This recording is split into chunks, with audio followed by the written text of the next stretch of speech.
नमस्कार, आप देख रहे हैं न्यूज़ वन इंडिया। मैं हूं आपके साथ राजेश कुमार। बुलेटिन की शुरुआत बड़ी खबर के साथ करेंगे। दिल्ली से खबर है, जहां विपक्षी दलों की बैठक की तारीख तय हो चुकी है और इंडिया गठबंधन की तीसरी बैठक जो होगी वो 31 अगस्त से 1 सितंबर को मुंबई में होगी, यानी 31 और 1 सितंबर को।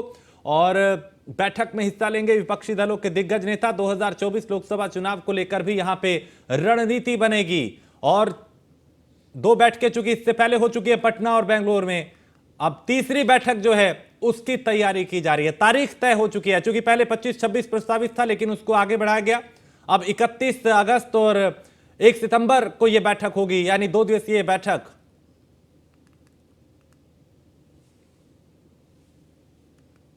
तो विपक्षी दलों की बैठक की तारीख तय हो चुकी है और इंडिया गठबंधन की तीसरी बैठक ये होगी। मुंबई में बैठक होगी और बैठक में हिस्सा लेंगे विपक्षी दलों के नेता। इसमें लोकसभा चुनाव को लेकर रणनीति बनाई जाएगी, मंथन किया जाएगा, समीक्षा की जाएगी, नेतृत्व को लेकर एक तरीके से समीक्षा की जाएगी। किस तरीके से एनडीए को घेरना है, किस तरीके से एनडीए बनाम इंडिया का जब यह चुनाव होगा तो उसमें कैसे मोर्चा मारना है।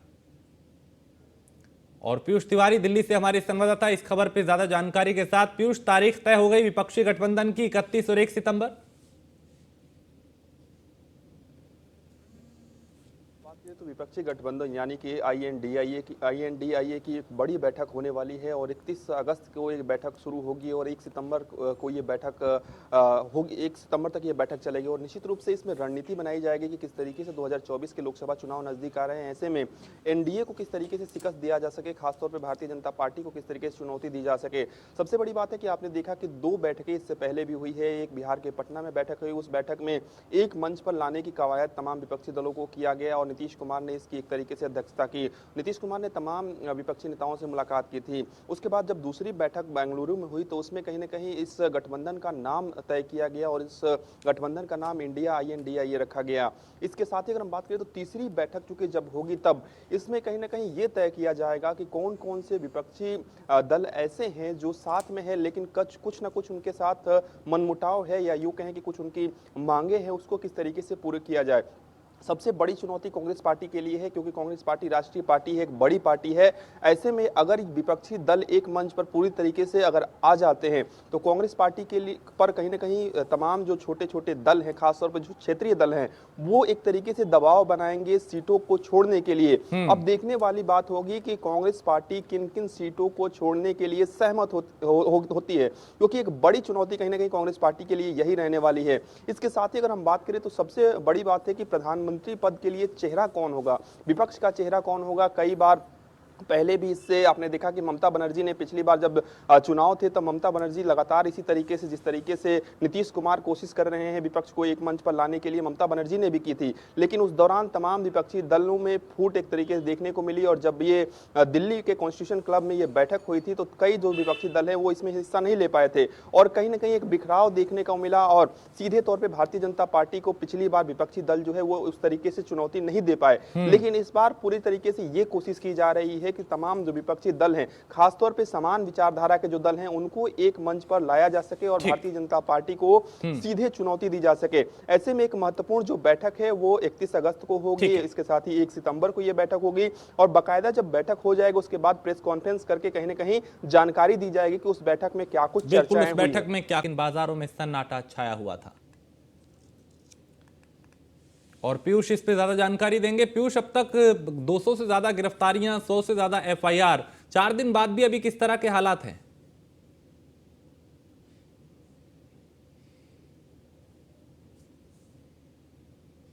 करीब अभी तक अगर हम बात करें नूह इलाके जहां पे पत्थरबाजी हुई थी वहीं पे तमाम जो अवैध दुकानें हैं उनको जमींदोज किया जा रहा है। तमाम जो प्रशासन के अधिकारी हैं वहां पे मौजूद हैं, यानी कि जिस स्थान पर यात्रा पर पथराव किया गया था वहां भी कई जो अवैध निर्माण हैं, अवैध दुकानें थी वो मौजूद थी। करीब 45 अभी तक जो जानकारी मिल रही है, करीब 45 जो अवैध निर्माण है या यूं कहें कि दुकानें हैं उनको तोड़ा जा चुका है और 7 जगहों पे कहीं ना कहीं ये कार्रवाई होगी।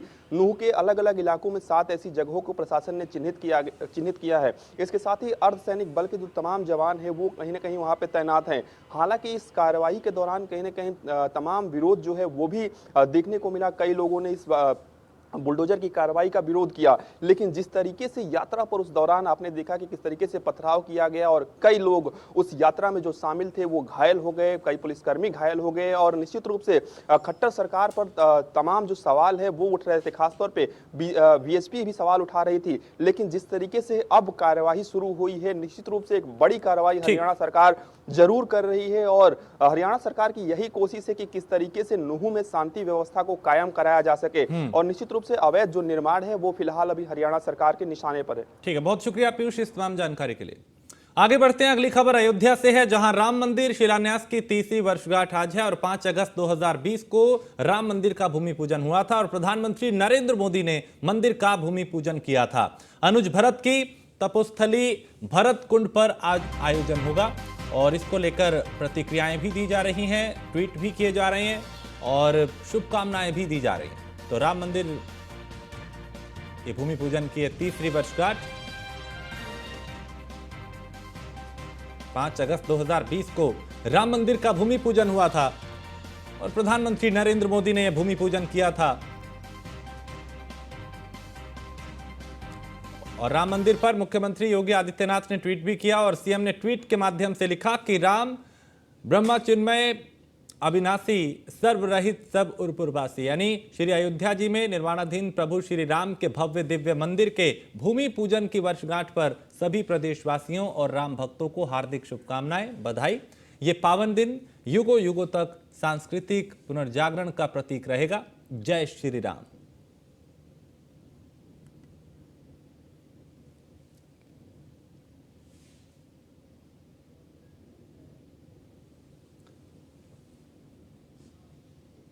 और ज्ञानवापी परिसर के एएसआई सर्वे पे एमआईएम के चीफ असदुद्दीन ओवैसी ने भी ट्वीट किया और ओवैसी ने ट्वीट करते हुए लिखा कि ज्ञानवापी एएसआई की रिपोर्ट सार्वजनिक हो जाएगी तो कौन जानता है कि चीजें कैसे आगे बढ़ेंगी। आशा है कि ना 23 दिसंबर ना ही 6 दिसंबर की पुनरावृत्ति होगी, अयोध्या फैसले में सुप्रीम कोर्ट की टिप्पणी का अनादर ना हो। और गाजियाबाद से खबर है, जहां लोकसभा चुनाव को लेकर जुटेंगे बीजेपी के दिग्गज। 122 जिला पंचायत सदस्यों को दिया जाएगा प्रशिक्षण और पंचायत सदस्य को राजनीतिक रूप से प्रशिक्षण मिलेगा। उद्घाटन सत्र में प्रदेश अध्यक्ष भूपेंद्र चौधरी शामिल होंगे और समापन सत्र में डिप्टी सीएम ब्रजेश पाठक रहेंगे मौजूद। कैलाश मानसरोवर भवन में होगा 2 दिवसीय कार्यक्रम। भारतीय जनता पार्टी चूंकि उत्तर प्रदेश में पूरी तरह से एक्टिव है और 80 की 80 सीटें जीतने के लिए रणनीति बनाई जा रही है। इसको लेकर बैठकों का दौर जारी है, समीक्षाएं की जा रही हैं, सम्मेलन किए जा रहे हैं और समीकरण बनाए जा रहे हैं। और राजस्थान में नाबालिग की रेप के बाद हत्या का मामला, जिसमें बीजेपी ने 4 सदस्यीय टीम का गठन किया है। महिला सांसदों की 4 सदस्यीय समिति का गठन किया गया है और कमेटी राष्ट्रीय अध्यक्ष जेपी नड्डा को रिपोर्ट सौंपेगी। रेखा वर्मा, सरोज पांडे, कांता और लॉकेट का नाम इसमें शामिल है। भीलवाड़ा में नाबालिग का जला हुआ शव मिला था और सामूहिक दुष्कर्म के बाद नाबालिग की हत्या की गई थी।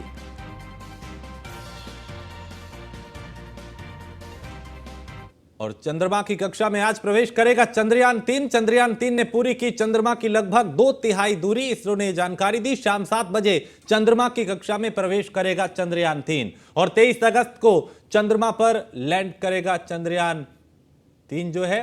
अब ये तारीख जो है वो चूंकि 23 अगस्त को ये लैंड करेगा।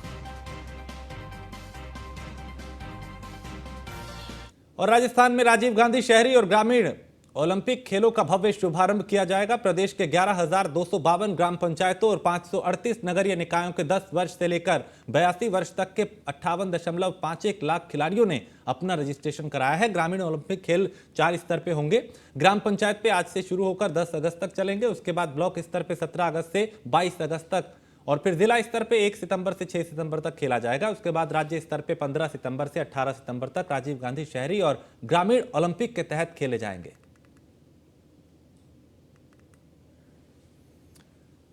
लोक निर्माण विभाग के मंत्री जितिन प्रसाद ने शुक्रवार को संसद भवन में प्रधानमंत्री मोदी से मुलाकात की और मंत्री के मीडिया प्रभारी विनीत मिश्रा ने बताया कि मुलाकात के दौरान प्रधानमंत्री ने जितिन प्रसाद को अपना मार्गदर्शन प्रदान किया। जितिन प्रसाद ने अपनी भुआ जया प्रसाद द्वारा नीम करोड़ी महाराज से जुड़ी रही श्री सिद्धि मां के जीवन पर लिखित पुस्तक भी प्रधानमंत्री को भेंट की। बिहार के भोजपुर जिला में कांग्रेस कमेटी द्वारा राहुल गांधी के पक्ष में सुप्रीम कोर्ट के फैसले के बाद आम जनता के बीच खुशी है। एक तरफ जहां कांग्रेस कार्यकर्ताओं ने एक दूसरे को मिठाई बांटी, वहीं कांग्रेस के पुराने कांग्रेसी पूर्व एमएलसी डॉक्टर अजय ने कहा कि हमेशा सत्य की ही जीत होती है और चाहे कितना भी विरोध कर ले, षड्यंत्र कर ले, जीत सत्य की होती है।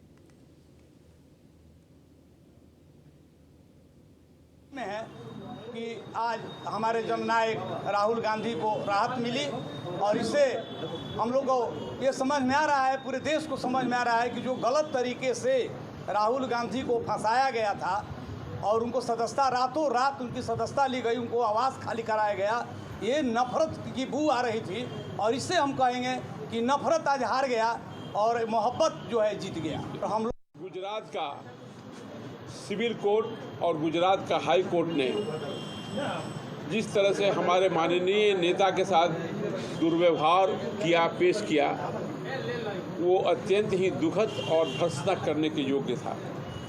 और सुप्रीम कोर्ट ने दूध का दूध और पानी के पानी साफ करते हुए साबित कर दिया कि राहुल गांधी जी एकदम खरा 24 कैरेट गोल्ड के तरह खरा हैं, एकदम प्योर हैं और साफ सुथरा हैं।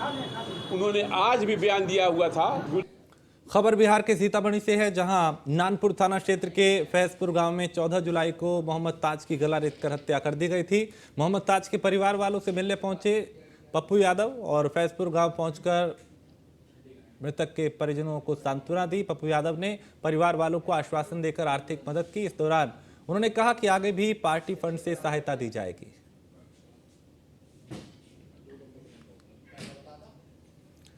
भागलपुर सिविल कोर्ट के अधिवक्ताओं ने प्रथम श्रेणी न्यायिक दंडाधिकारी के अमानवीय व्यवहार को लेकर दंडाधिकारी के समक्ष आक्रोशित होकर जमकर विरोध किया। वहीं न्यायिक दंडाधिकारी सुचित वाजपेयी को कक्ष के बाहर बहुत देर तक अधिवक्ताओं ने नहीं निकलने दिया। भागलपुर सिविल कोर्ट के अधिवक्ताओं ने आरोप लगाया कि प्रथम श्रेणी के न्यायिक दंडाधिकारी सुचित वाजपेयी भागलपुर में जब से यहां पे हैं तभी से उनके कार्यप्रणाली पर सवाल खड़ा हो रहा है। भागलपुर के अधिवक्ताओं के साथ अमानवीय व्यवहार करते आ रहे हैं, इस तरह का आरोप लगाया गया।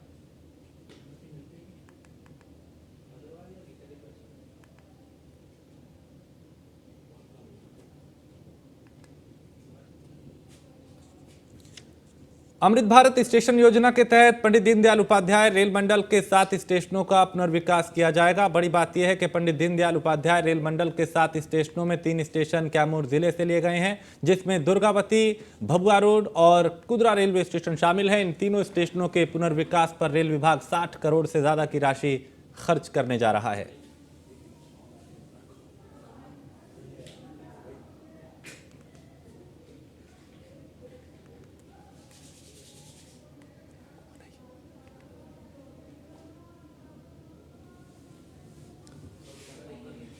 और बांका में एसडीओ अरुण कुमार शुक्रवार को प्रखंड कार्यालय पहुंचकर जाति आधारित जनगणना कार्य का अद्यतन जानकारी उन्होंने ली। साथ ही हर हाल में देर रात तक जनगणना कार्य पूरा करने के निर्देश दिए। बताया गया कि जाति आधारित जनगणना कार्य लगभग 95% से अधिक हो चुका है। आज 100% कार्य भी पूरा कर लिया जाएगा।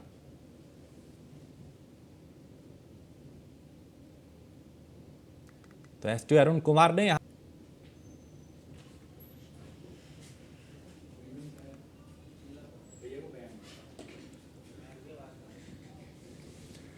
प्रधानमंत्री नरेंद्र मोदी और उत्तर प्रदेश के मुख्यमंत्री योगी आदित्यनाथ की बहनों की मुलाकात का वीडियो सोशल मीडिया पे वायरल हो रहा है। इस वीडियो में दोनों बड़ी ही गर्मजोशी से एक दूसरे से मुलाकात करती हुई दिखाई दे रही हैं। दरअसल पीएम मोदी की बहन बसंतीबेन नीलकंठ धाम की तीर्थ यात्रा पर आई थी और इसी दौरान उन्हें जानकारी मिली कि सीएम योगी की बहन शशि देवी की दुकान भी पास में है और कोठारी के एक मंदिर के पास दोनों की मुलाकात हुई।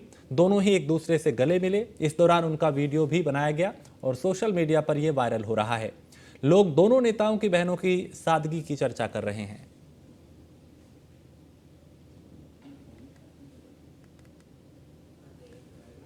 लोकसभा चुनाव से ठीक पहले राहुल गांधी को सुप्रीम राहत मिली है। मानहानि मामले में सुप्रीम कोर्ट ने राहुल गांधी की सजा और दोष सिद्धि पर रोक लगा दी है। यानी साफ है कि अब न केवल राहुल गांधी की संसद सदस्यता बहाल होगी, बल्कि 24 में चुनाव लड़ने का रास्ता भी साफ हो गया है।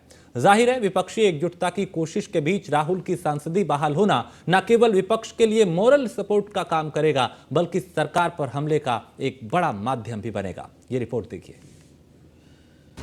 राहुल को सुप्रीम राहत, क्या बीजेपी की बढ़ेगी सियासी आफत? फिर से बहाल होगा सांसद का पद? क्या विपक्ष में बढ़ जाएगा राहुल का कद? देश की सर्वोच्च अदालत ने राहुल गांधी को चुनावी मौसम में बड़ी राहत दी है। एक तरफ जहां संसद में विपक्ष के हमलावर रुख से सदन का कामकाज प्रभावित है, ऐसे में राहुल गांधी अगर इस सत्र में संसद ज्वाइन करते हैं तो यकीन मानिए कांग्रेस के लिए वो क्षण किसी उत्सव से कम नहीं होगा। कोर्ट के फैसले के बाद कांग्रेस के नेता और समर्थक गदगद हैं और इस बहाने बीजेपी को निशाने पर लेने का कोई मौका नहीं छोड़ रहे।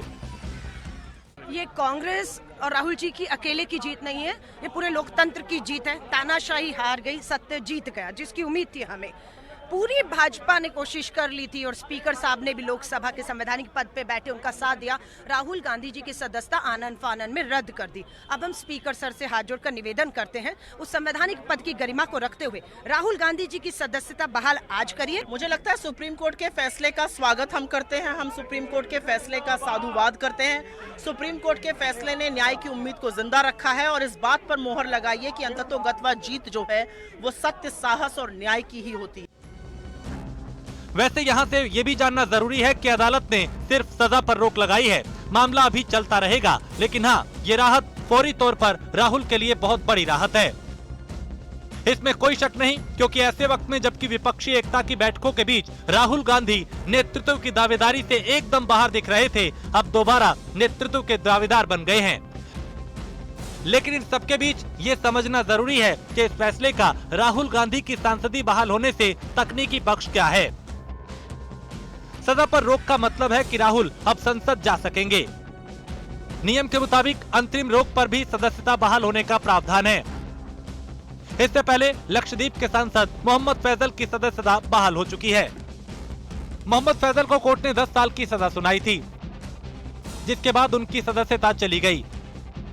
बाद में केरल हाईकोर्ट ने फैसले पर रोक लगा दी, जिसके बाद ये मामला सुप्रीम कोर्ट में लंबित है। यानी साफ है कि राहुल गांधी के लिए सक्रिय राजनीति के लिए रास्ते दोबारा खुल गए हैं और कांग्रेस के लिए नेतृत्व का संभावित संकट भी दूर हो गया है। लेकिन इसके साथ ही विपक्ष की सियासत में राहुल गांधी के लिए कई चुनौतियां भी पैदा हो गई हैं। अब तक पीएम उम्मीदवार की रेस से बाहर चल रहे राहुल गांधी को कांग्रेस पीएम चेहरे के तौर पे पेश कर सकती है। अगर ऐसा हुआ तो क्या विपक्षी एकता कायम रह पाएगी? राहुल गांधी की अदालती जीत को कांग्रेस सियासी लीड के तौर पे पेश कर रही है। ऐसे में क्या राहुल को समूचा विपक्ष स्वीकार कर पाएगा? विपक्षी खेमे में अभी से शरद पवार और केजरीवाल के रुख को लेकर अटकलें तेज हैं। ऐसे में राहुल गांधी की लीडिंग पोजीशन में आने से गठबंधन एकजुट रह पाएगा? आज नहीं तो कल, कल नहीं तो परसों सच्चाई की जीत होती है। मगर जो भी हो, मेरा रास्ता तो क्लियर है। मुझे क्या करना है, मेरा क्या काम है, उसके बारे में मेरे दिमाग में बिल्कुल क्लैरिटी है। जिन लोगों ने हमारी मदद की और जनता ने जो प्यार और सपोर्ट दिया, उसके लिए मैं बहुत बहुत धन्यवाद करता हूँ। यानी जो गठबंधन अब तक राहुल की दावेदारी के बगैर ही बनाने की कोशिश हो रही थी, उसमें नई बात ये हो चुकी है कि अब राहुल गांधी कानूनी लिहाज से राहत में हैं और नेतृत्व के लिए तैयार हैं। ये राहुल और कांग्रेस के लिए जहां राहत की बात है, वही चुनौती भी यही है कि क्योंकि अब राहुल गांधी को प्रोजेक्ट करने में कांग्रेस के लिए कोई समस्या नहीं है, लेकिन राहुल को अपना नेता मानने के लिए विपक्ष कितना तैयार होगा, ये देखना दिलचस्प रहेगा। Bureau report, news 1 India.